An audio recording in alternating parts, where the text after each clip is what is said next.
మీకు తెలుసా, శ్రీకృష్ణుడి హృదయం ఇప్పటికీ కొట్టుకుంటోంది.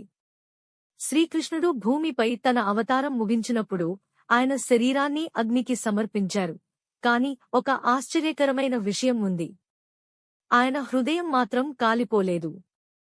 అది సాధారణ హృదయం కాదు. దివ్య శక్తితో నిండిన పవిత్రమైన తత్వం, భగవంతుని ఆత్మ, శక్తి నిండిన ఒక రహస్యమైన పదార్థం. కాలం గడిచింది. తర్వాత జగన్నాథ స్వామి విగ్రహాలను తయారు చేసినప్పుడు ఒక గోప్యమైన పూజలో ఆ దివ్య తత్వాన్ని విగ్రహంలో స్థాపించారు. ఇప్పటికీ ప్రతి 12 నుండి 19 సంవత్సరాలకు నవకలేబర సమయంలో ఈ రహస్య ప్రక్రియ జరుగుతుంది. రాత్రి చీకటిలో కళ్లకు గంతలు కట్టి పాత విగ్రహం నుండి ఆ తత్వాన్ని కొత్త విగ్రహంలోకి మారుస్తారు.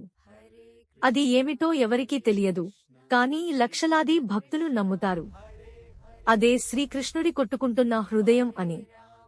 ఇది నిజమా, లేక భక్తి మాత్రమేనా? ఈ రహస్యం ఇప్పటికీ ఎవరికీ తెలియదు.